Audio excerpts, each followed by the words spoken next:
కాపునాడు. కాపు సమాజంలోని విద్యార్థులను విద్యారంగంలో ఉన్నత స్థాయికి చేర్చే మహోన్నత లక్ష్యంతో కాపునాడు జాతీయ అధ్యక్షులు గాళ్ల సుబ్రహ్మణ్యం గారి సారథ్యంలో ప్రారంభమైన కాపు విద్యాభవన్ ఆ దిశగా అడుగులు వేస్తోంది. ఆగస్టు 4, 2024 ఆదివారం నాడు కాపు విద్యాభవన్ 1లో కాపు సమాజంలోని న్యాయవాదులతో కాపునాడు ఫౌండేషన్ ఒక ప్రచార సదస్సును ఏర్పాటు చేసింది. కాపునాడు లీగల్ సెల్ రాష్ట్ర అధ్యక్షులు మల్లెమూడి సతీష్ బాబు అధ్యక్షతన జరిగిన ఈ కార్యక్రమానికి కాపు సమాజపు న్యాయవాదులు విచ్చేసి తమ అభిప్రాయాలను కాపునాడు ఫౌండేషన్ చైర్మన్ గాళ్ల సుబ్రహ్మణ్యం గారికి తెలియజేశారు.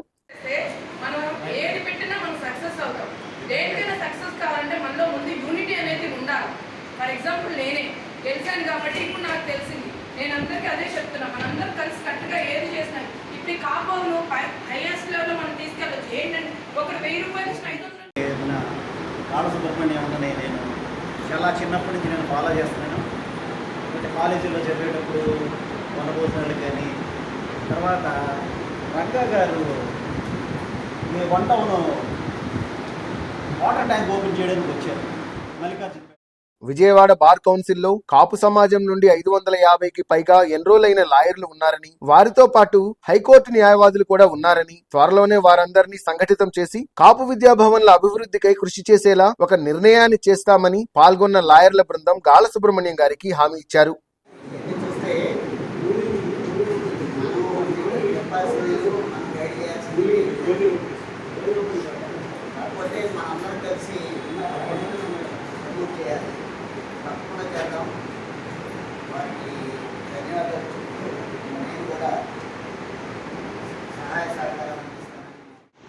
చల్లకొండ చౌదరి భవన్, చల్లకొండ అనేది జస్టిస్ చేశారు. చల్లకొండ భవన్ అని పెట్టారు. దానికి వెళ్ళాను, చూశాను, అన్నీ చూసాము. చూస్తే అక్కడ డోనర్స్ తీసుకుంటారు. అంత నమ్మసంగా డోనర్స్ అంతా కాపులే కనబడతారు సగం మంది.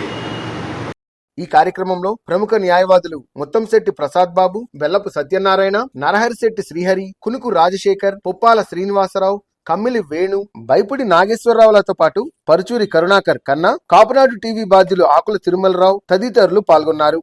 ఈ కార్యక్రమం అనంతరం విద్యార్థినులతో కలిసి న్యాయవాదుల బృందం సహపంక్తి భోజనం చేశారు. విద్యార్థినుల కోసం చేసిన ఏర్పాట్లను, అలాగే కాపు విద్యాభవన్ పాటిస్తున్న క్రమశిక్షణను విద్యార్థినులనే నేరుగా అడిగి తెలుసుకున్న లాయర్లు కాపు విద్యాభవన్ ను ఇంత చక్కగా నిర్వహిస్తున్న గాళ్ల సుబ్రహ్మణ్యం గారిని, వారి బృందాన్ని అభినందించారు. విజయవాడ కేంద్రంగా ఆంధ్రప్రదేశ్ లోని ప్రతి పార్లమెంటు పరిధిలో కాపునాడు ఫౌండేషన్ ఆధ్వర్యంలో విద్యార్థులకు వేరువేరుగా కీర్తిశేషులు మిరియాల వెంకట్రావు స్మారక విద్యాగృహాలు అంటే కాపు విద్యాభవన్ల ఏర్పాటు జరగనుంది. 5వ తరగతిలో ఆర్థిక ఇబ్బందుల వల్ల చదువు ఆపేసిన పేద కాపు కుటుంబంలోని బాలబాలికలను గుర్తించి కాపు విద్యాభవన్ లో చేర్పించి వారిని ఉన్నత విద్యావంతులుగా తీర్చిదిద్దే బృహత్ సంకల్పంతో కాపునాడు ఫౌండేషన్ ఈ విద్యా ఉద్యమాన్ని మొదలుపెట్టింది. మన సామాజిక వర్గ భవిష్యత్ తరాల్ని విద్యార్థులుగా తీర్చిదిద్దేందుకు మీరు ఈ ఉద్యమంలో పాలు పంచుకోండి. కాపు విద్యాభవన్ ని సందర్శించి తగిన సూచనలు, సలహాలను తెలియచేయండి. యావత్ కాపు సమాజానికి కాపునాడు ఫౌండేషన్ తరఫున ఇదే మా ఆహ్వానం. సమాచారం, సహకారం అన్న నినాదంతో కాపు సమాజ అభివృద్ధిలో మీరు భాగస్వాములు కండి. కాపునాడులో సభ్యులుగా చేరండి, చేర్పించండి. Please visit www.kapunaduindia.com. Read Kapunadu Monthly Magazine.